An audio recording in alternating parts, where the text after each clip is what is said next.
So I see that some people are still joining us. I'm going to try to advance the slide and see if I can do that. Yes, here we are. Okay. So this is pretty much what I've said up till now. I just want to draw your attention to the acknowledgement, the funding acknowledgement. The contents of the presentation were funded by the National Institute of Disability, Independent Living, and Rehabilitation Research, fondly known as NIDLR. It's a center within the Administration for Community Living and Health and Human Services, the federal government in the US. Also, we do a land acknowledgement. The territory on which Boston University stands is acknowledged as the historic lands of the Wampanoag and the Massachusetts people.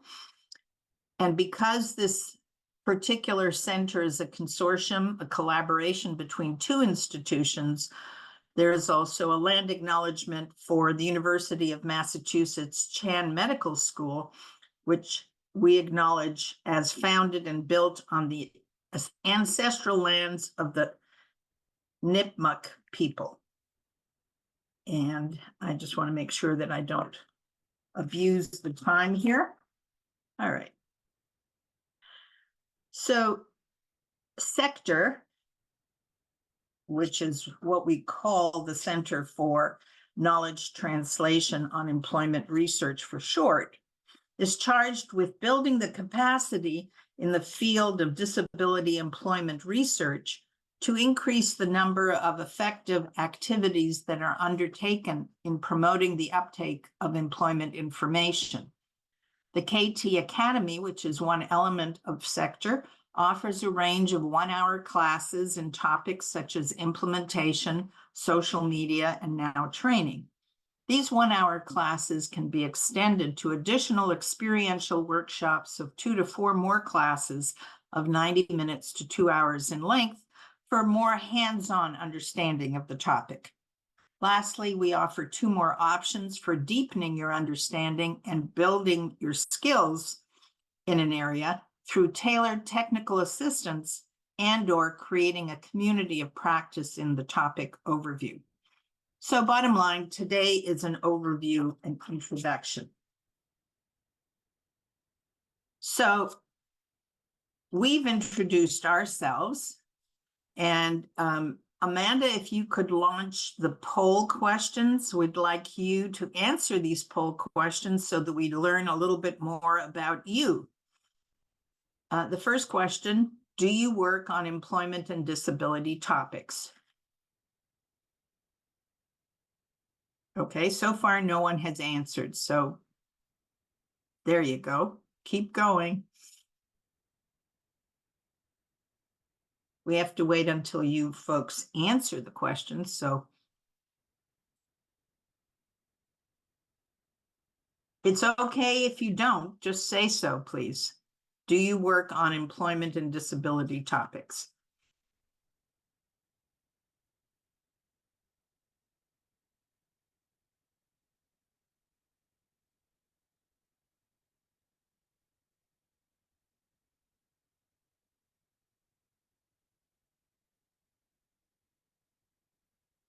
Okay, we have about 15 people who have not yet answered the poll. Please answer the poll so we can keep going.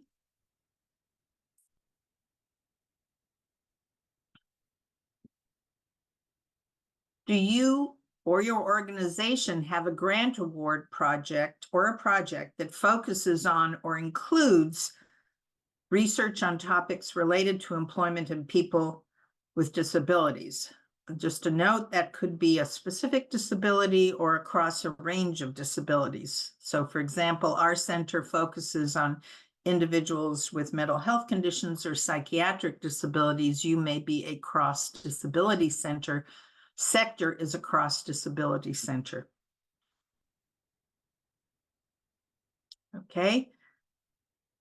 Amanda, can you see the rest of the answers, or can you move it so that I can see some of the other answers, please? You should be able to see, you'll just have to scroll on your end. I have to scroll. Okay, Mhm. let me try scrolling and see if I can do that without shutting this off. I'm so tech savvy. Thank you, Amanda. Now I got it. No problem. Yay. Yay. So employment, 64% grantees.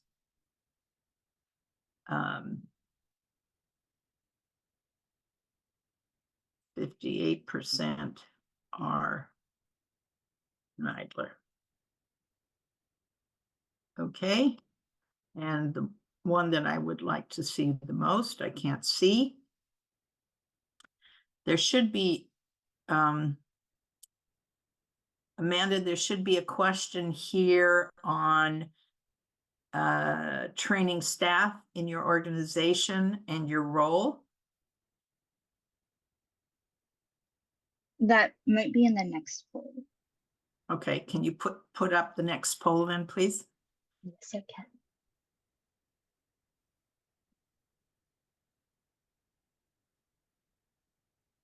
Okay, bear with us.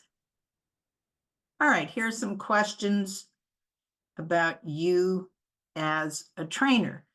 Do you train staff inside your organization? Yes or no? Do you train staff in other organizations as an external trainer?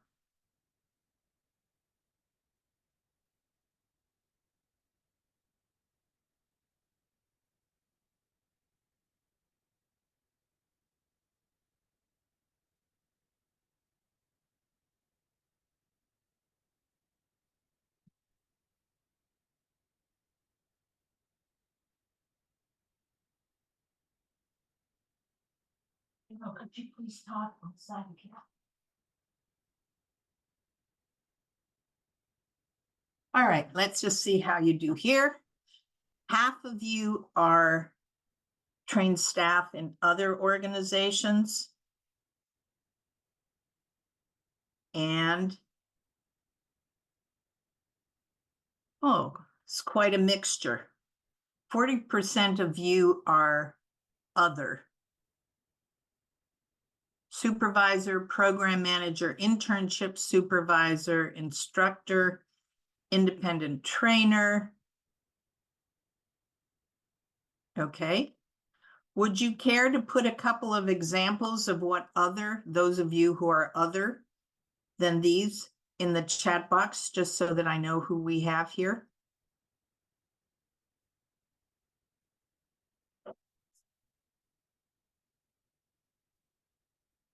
Lisa, what did anyone put something in there? Yes, ma'am. We have a researcher and director of services. Those are the only so far. All right. Okay, that gives me a sense of who we have. So we have quite a mixed group.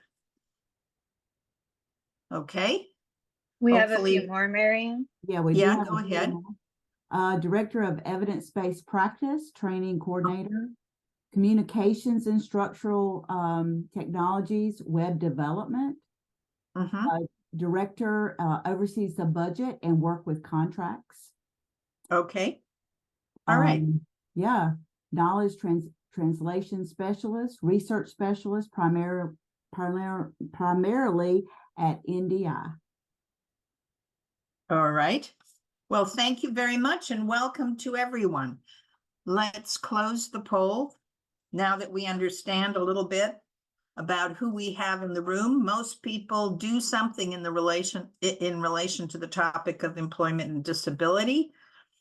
More than half of you are grantees, and the majority of those people working with a grant are funded by Neidler, which Neidler will be very happy to know. And half of you are trainers inside your organization, a little more than half, and a little more than half train people as external trainers.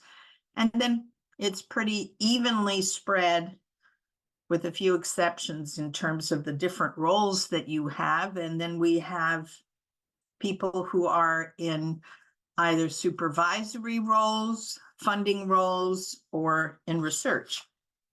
All right, So let me just close this so that I can move on. All right. So why are we here? At the risk of stating the obvious, this is a field, and I mean disability and employment studies, with a history of fast innovations and slow adoptions. And as a family member of an individual with a disability myself, I find it outrageous that we have effective interventions that are not accessible to a person that I care about. Excuse me. And that's really what prompted me to try to put this presentation together. So this fast innovation and slow adoption problem is one that is well known. The WHO, the World Health Organization, labels this as the no-do gap. So the gap between when we decide that something is effective, when we have sufficient data to identify something as effective, and the time when people have access to it in the field is 20 to 25 years. So we're always playing catch up in a way that is not to the benefit of the people receiving or not receiving services. So what we used to think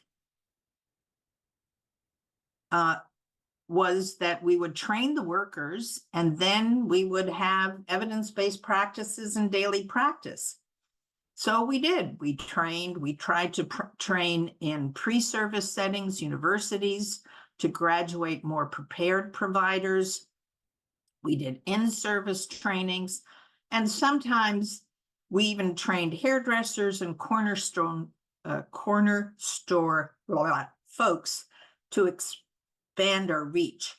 And while these efforts did in fact produce more knowledgeable people and some advances were made, evidence-based practices were still not being used in the way that they should be and not available to the people who needed it. While my experience base is in the area of psychiatric disabilities, this seems to be true across disability areas. For example, Gormley and her colleagues in 2019, that is recently, did a scoping review of training practices in the intellectual disabilities field and found that the majority of staff are neither trained in evidence-based practices, nor is the training that they receive based on any empirical methods for training. And what gets in the way is kind of the focus of this introductory course. How we do our training is a problem, and that we rely on training as the tool for changing practice is also a problem. So let's just check in with you again and see what kind of training do you do? Those of you who do training, what kind of training do you do? Most of the training I or my staff do, if you're a supervisor or someone who oversees training, is in the form of fill in the thing that relates to you.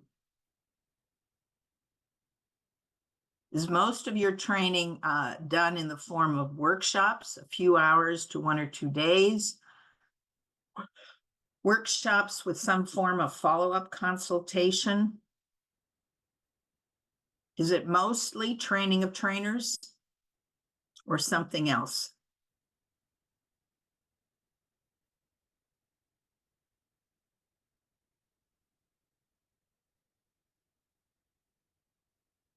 Okay, I see people are starting to fill it in. Please keep going.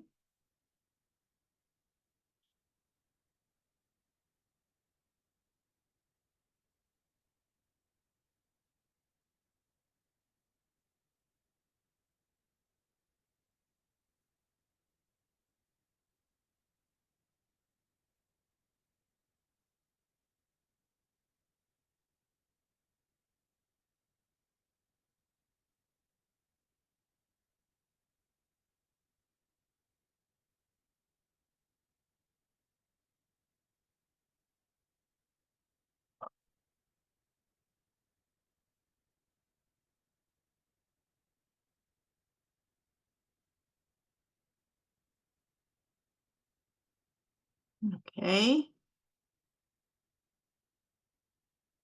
So 27 out of 44 people have answered the questions. So let's give the other folks a minute or two to just weigh in. It seems like there is a split between people who do workshops, brief workshops, or workshops with some form of consultation. At the moment, of the people that answered, almost half do online training. Some do a hybrid. And it seems like the major focus is on skill delivery. And this group is either satisfied or ambivalent. Okay, satisfied or ambivalent. All right.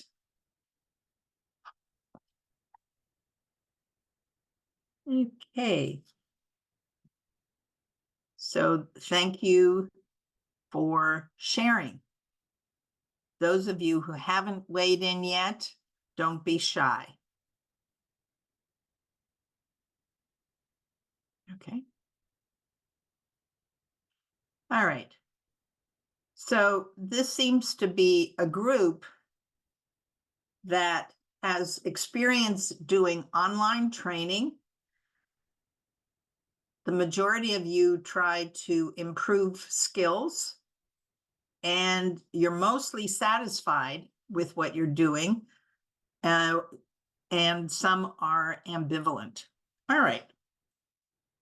So I'm going to speak to not just the folks who are doing online training, but the folks who are doing workshops, brief workshops, workshops with consultation, as well as people who include knowledge and attitude change. I'm glad that the skill trainers are doing skills training.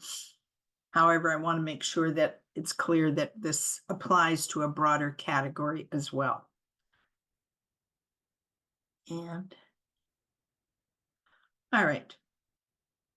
So in the quote olden days, the pre-pandemic days, trainings in mental health services used to be piled on top of each other because it was mostly seen as a day off from work.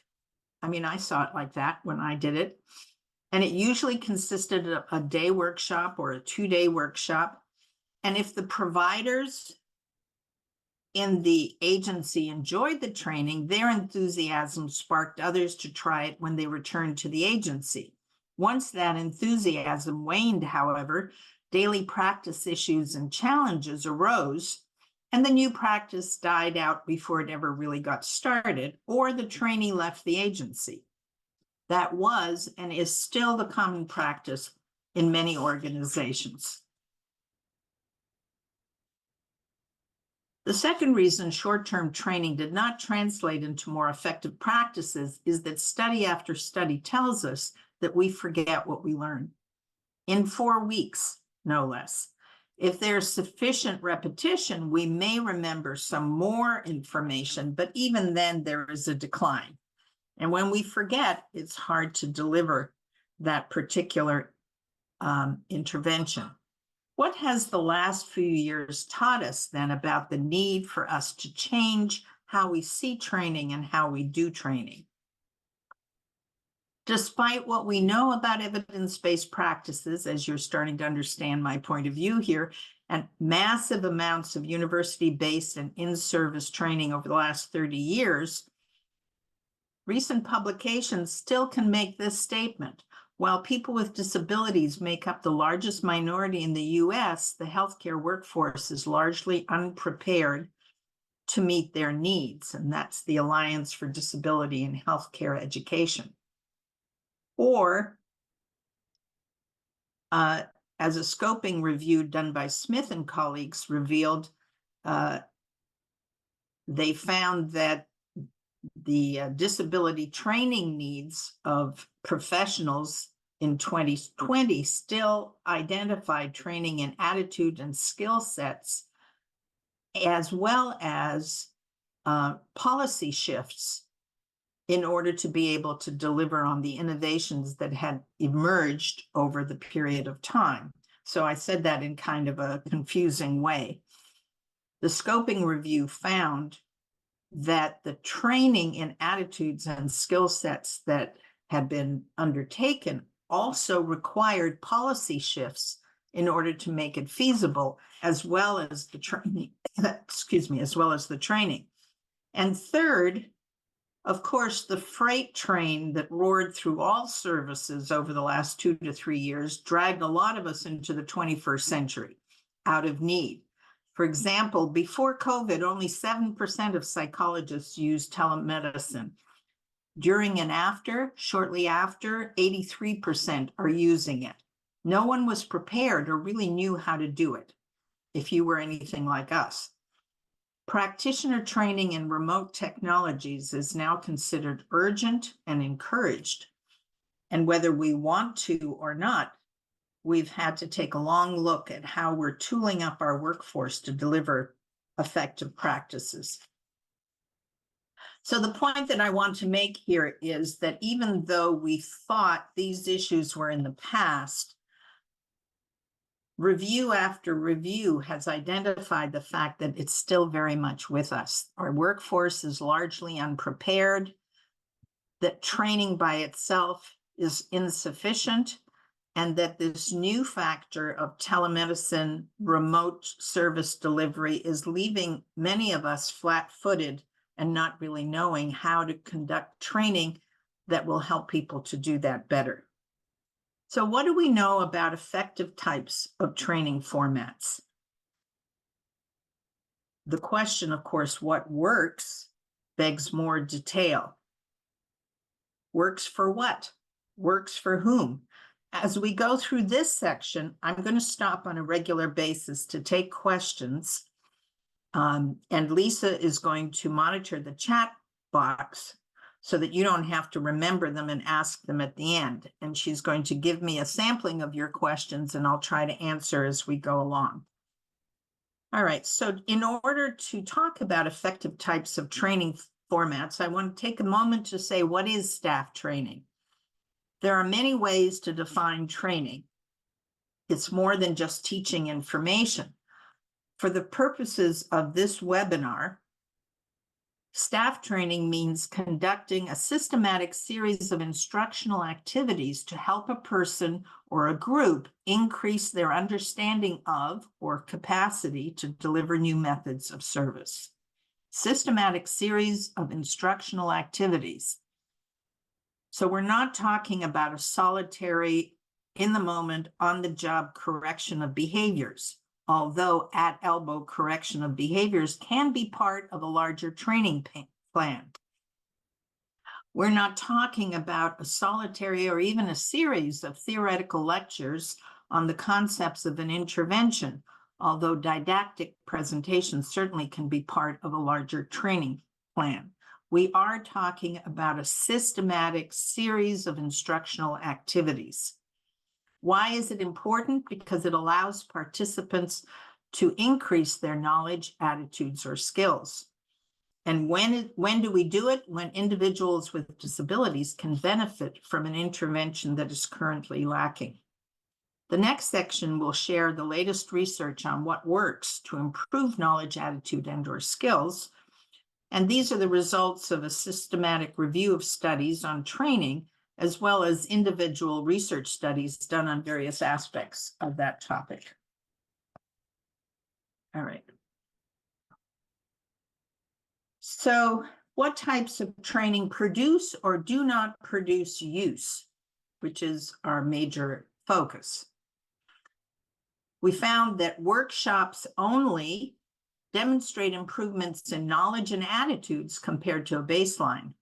There's limited evidence that it changes provider behavior. The next level of intensity up, workshops with consultation and discussion afterwards, demonstrated improvement in provider behaviors compared to baseline.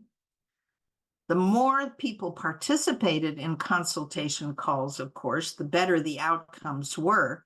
So adherence, skill development, intervention use improved with greater participation in those consultations. Interestingly, once that consultation stopped, use petered out over time. So even this combination of workshops and consultations that did have an impact on provider behaviors seemed to peter out over time in terms of use or application.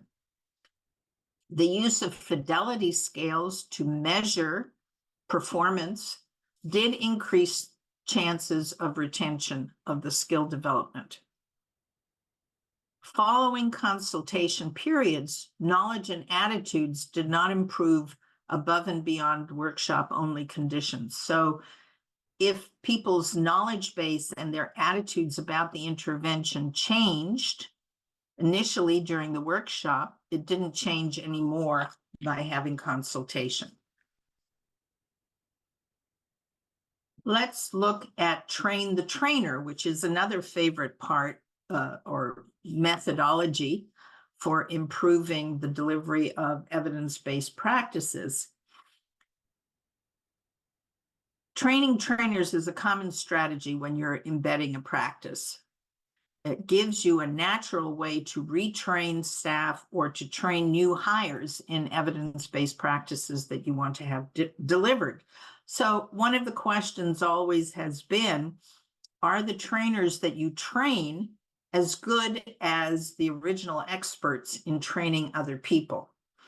And what the evidence showed was that training the trainers did demonstrate improvement in competence, but expert-led trainings resulted in higher proficiency than the trainers who were trained through a training program, at least, pardon me, for the short term.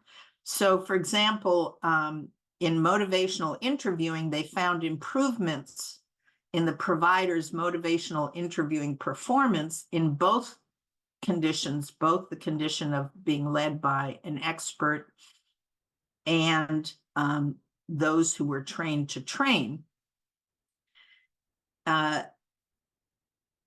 Experts led this group at 12 weeks, and those people produced providers who could deliver motivational interviewing better than the other group. So what does all this mean? It means that training trainers does have promise.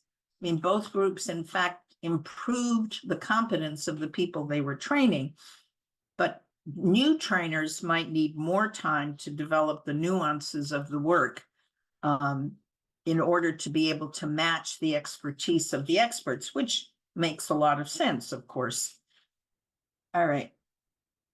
So why don't I stop there and ask if people have questions? Do you have any questions about what I've been saying in terms of the workshop only, workshop plus consultation, or train the trainer information and data that was collected by the systematic reviews?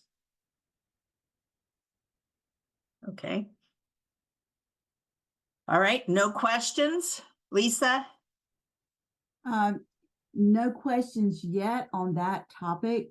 There was a couple of questions before.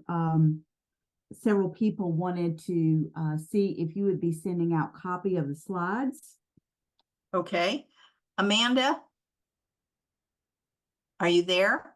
Hi, yes. Yes, Do we we- will be sending a copy to everyone who attended today. All right, thank you.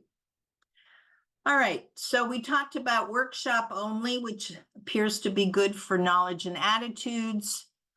We talked about workshops plus follow-up consultation, which seems to produce a greater impact on behaviors.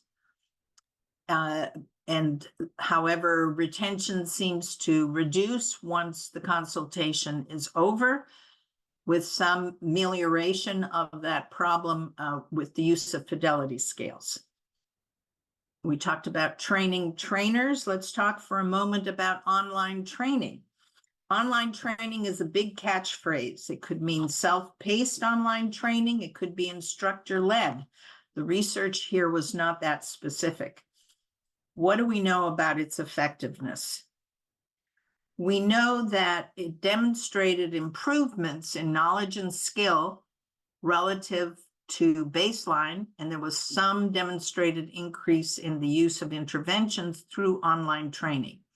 Generally, the reviews found that the outcomes were comparable to in-person training. So that question about is online training better than in-person training, at least the data that was available to date seems to say that the outcomes are comparable. The inclusion of consultation led to better competence. So simply online training by itself was improved when follow-up consultation was provided. The other thing that I found interesting was the implications of online training for instructor readiness and learner readiness, and the support needed for each to improve effectiveness is something that we don't often talk about. So what do I mean by this? Well, instructor preparedness had to do with things like how ready the instructors were for the integration of technology into their teaching. Their attitudes towards online teaching. A redefinition of what it meant to teach when you are the online instructor, and the kind of technical support needs that instructors had all started to emerge and have an impact on what we had thought of as online training, at least pre-pandemic. I mean, this last 3 years has been kind of a trial by fire. So as you can see, I need Amanda and Lisa to help me to do this, because without that support, it would be very awkward and difficult for me to even deliver a 1-hour training. So that implication has to get built in. The learner readiness issues were things like cognitive differences in the ways people absorb information, sociodemographic details that impacted on people's access to technology, reliable technology, commonality of the use of technology and learning, perceptions of what online training is, issues of self-regulation and online persistence. Adult learners in self-paced online programs often had trouble finishing those online programs, A, because they'd been out of school for a long time, but B, it seems to be something about the lack of structured support and the amount of distractions that people have in their daily lives when they are trying to carve out some time to sustain their involvement in online training. So learner readiness had to do with not just attitudes towards online training, but issues of self-regulation and self-initiated learning. Any questions about this?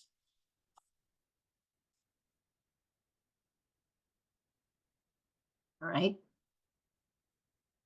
I don't see anything else being mentioned. So what works best if you want people to deliver an intervention? Now, for those of you who've done intensive training, this is not going to come as news to you. Intensive training was the format that worked the best for people changing their behavior, altering their competence. It demonstrated improvements in provider knowledge, intervention use, and observer rater competence. So what was intensive training? Intensive training was defined as being at least 20 to 40 hours of training, homework between training sessions, opportunities to practice what had been learned, session tape review with feedback, getting feedback on actual performance directly, not in a report format, but in session tape reviews. Role-played feedback. So if someone did something incorrectly, having role plays to show and demonstrate the correction. Advanced booster trainings over time, and participation in a learning collaborative or a community of practice in order to sustain the changes that were made. So, for example, we do a training on psychiatric rehabilitation that is certainly 40 hours of training. There are 3 practice sessions for each component, and there is uploading a whole structure around uploading recorded sessions with clients, providing line-by-line feedback for those sessions, giving booster trainings every 3 months after the training has been finished, and then having a learning collaborative in order to sustain that change. And the people who did supported employment, Debbie Becker and Bob Drake, also have similar kinds of processes for doing training. And they have an ongoing learning collaborative in order to keep the knowledge up. So if we summarize all this, what constitutes good practice in training? A couple of things. First, pick the modality that matches your goal. So different kinds of training are adept for different kinds of outcomes. Exposure training, such as the one we are engaged in right now, has as its goal increasing the awareness of new concepts and information. And that's brief training, study groups, also includes presentations like this, but journal circles, discussions about new readings are also exposure levels of training. Experience training is focused on increasing the understanding and developing of positive attitudes about the new information. And that can be accomplished by study visits to other sites, brief courses that are focused on more examples, a deeper understanding of the concepts and attitudes that are involved in delivering the intervention. Expertise level training is the kind of training that we just discussed as intensive training. Its focus is on increasing the ability to perform skills and competencies. And embedding training has to do with long-term supervised practice, integrating new skills into daily practice in an organization. It involves not just the supervised practice, not just the communities of practice of mutual supervision, but also changes in the organization, which we'll talk about in a moment. So we call this the 4 E's. And what's important in training, in effective training, is making sure that you have the right training intensity for the right goal, rather than doing something simply for the feasibility of it, that you measure the goal, you measure the outcome, and the training intensity matches the outcome. Questions? You're a very accommodating group. I'm just talking. Okay. When you have a question, just write it in the chat. Okay, training for sustainability is organized differently than usual training, and this brings us to a second point about effective training. So the first one is to make sure that your training intensity and your goal match. When your focus is on using an intervention, then the delivery of skills can imply doing things differently in the agency, and this has to be addressed in order to embed the practice. So sustainable practice is supported by leadership, by supervisory structures that focus on the practice in question, agency policies, program and procedures, agency record keeping, quality assurance mechanisms, etc. So let me give you an example. In psychiatric rehabilitation, which is the intervention that I'm most associated with, the technique requires that life goals be set before doing any assessments, because the goals in psychiatric rehabilitation are aspirational. So organizations, for example, that have procedures in which goals are set after an assessment period, in other words, the person's, resources and strengths are assessed, and then the goal is derived from that, may need to change their procedures and their activities and the way they do progress notes in order to support psychiatric rehabilitation being delivered. If this doesn't occur, then no matter how expert the practitioner has become through the use of training, that person will not deliver their new competency because it doesn't fit the structure they are in. Another example, again, going back to IPS, individual placement and support, it requires collaboration between the clinical team and the employment specialist. If there is no collaboration between the clinical team and the employment specialist, IPS has difficulty being incorporated properly. If the agency simply does not record employment outcomes as a matter of regular practice, the treatment record also has to be altered to give voice to those outcomes. If the reinforcement system, the supervisory structure, does not incorporate the kinds of outcomes and processes that are included in the new intervention, people simply won't do it over time, no matter how enthusiastic they are. Systematic implementation practices produces sustainable practice. Questions, comments? Okay, so the first point was match the training intensity to the goal. The second point was if your focus is use and application, focus on organizational change to ensure that all levels of the organization are aligned with the new intervention that you're trying to implement. The third point is about the training itself. We know that having a sequenced set of activities that include different learning modalities, modeling, didactic, experiential, and practice is what produces the best skill development outcomes. Using a framework to create lessons that forces such tell, show, do activities produces the best results.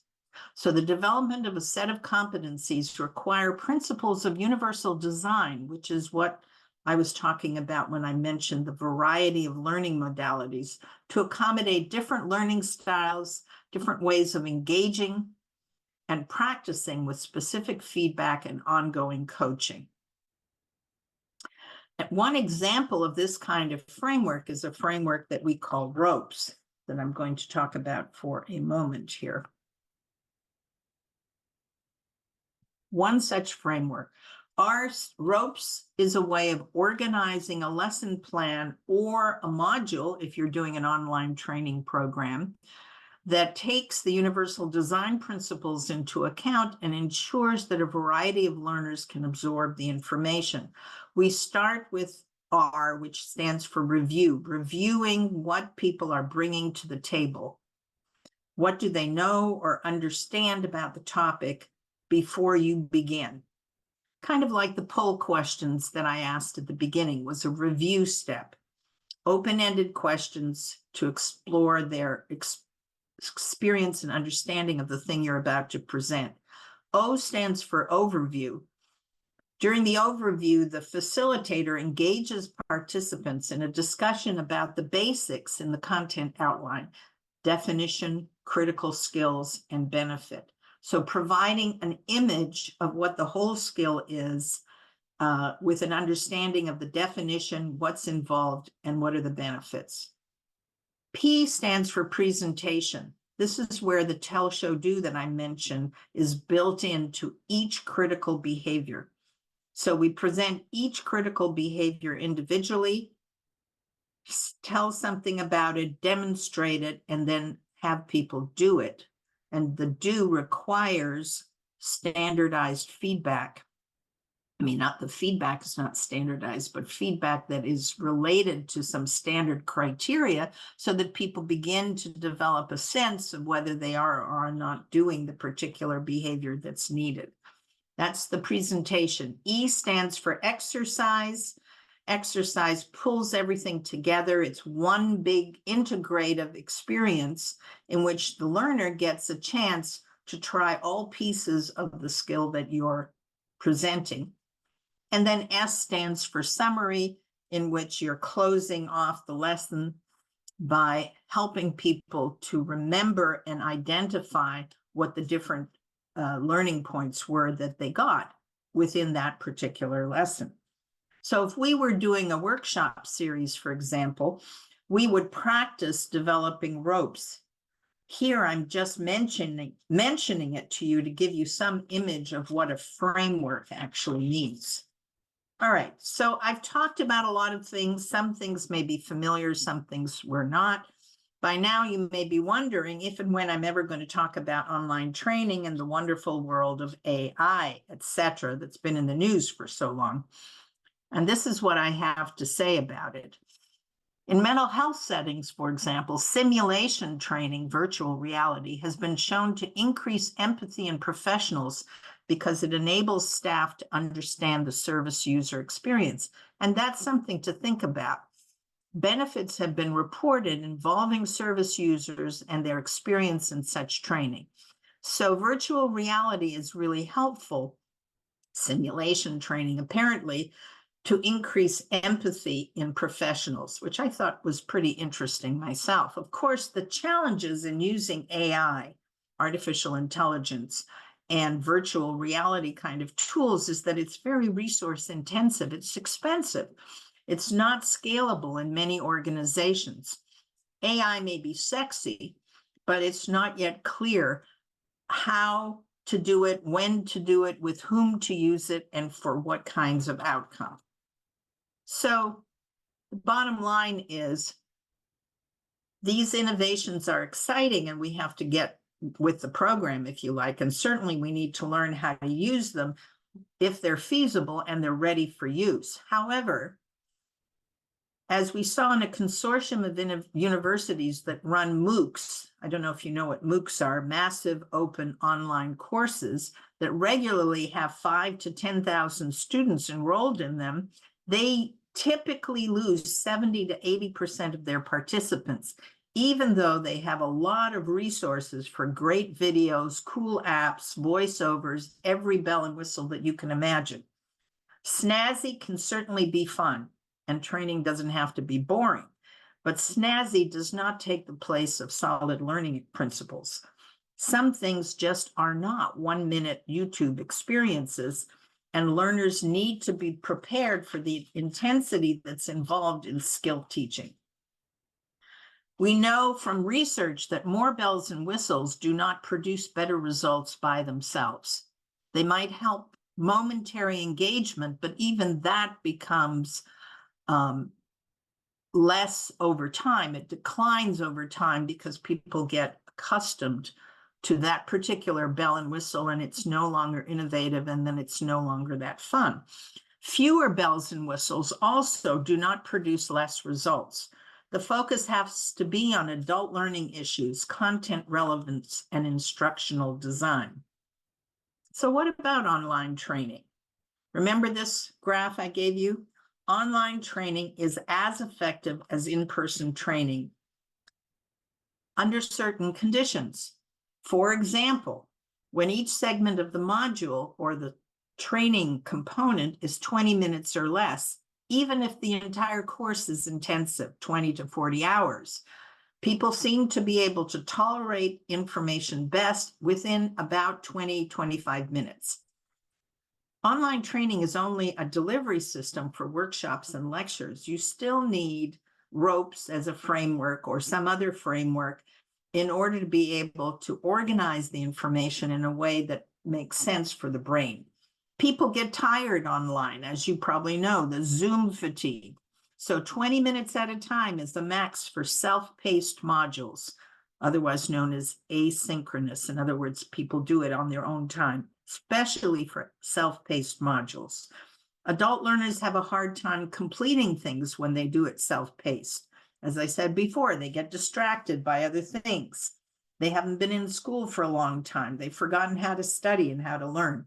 Designing materials so that people are forced to click on something often keeps them on screen. It doesn't have to be snazzy, it just has to be varied. For example, a visual example, something auditory to listen to, something to read, but the clicking is the important thing to keeping people from spacing out.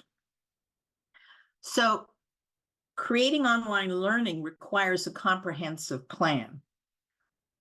Both learners and you need preparation to make online learning work well.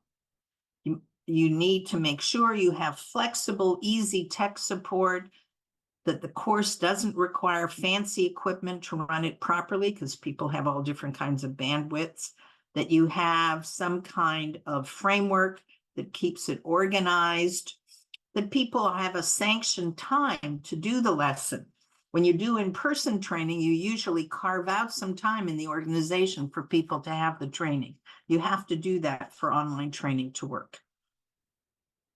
You have to prepare yourself. Are you tech savvy, comfortable online? Excuse me. Do you have tech support? You have to have lots of practice opportunities in different ways throughout. You have to include synchronous moments for people to discuss and get together, as well as the self-paced, in order to be able to keep retention. So the 5 principles for training: picking a training modality that matches your goal, a plan for the sustainability of new skills by embedding use in organizational structures, plan the lesson using a framework that incorporates empirical training strategies like ropes, develop a comprehensive plan for online training for the instructional design that goes into it, as well as to prepare both learners and instructors. And if you use self-paced asynchronous modules, then intersperse it with and follow up with synchronous opportunities for practice with feedback. Provide opportunities for participants to connect with each other, and use those bells and whistles or additional platforms and software apps only as required to sustain engagement across different learning styles.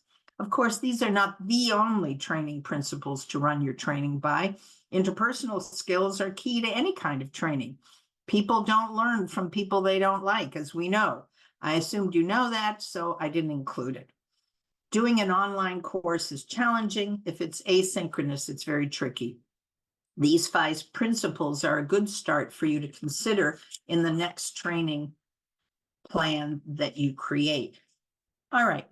Now I want to wrap up. I know that Amanda has a survey that she would like you to fill out. Amanda, can you direct people to where that survey is?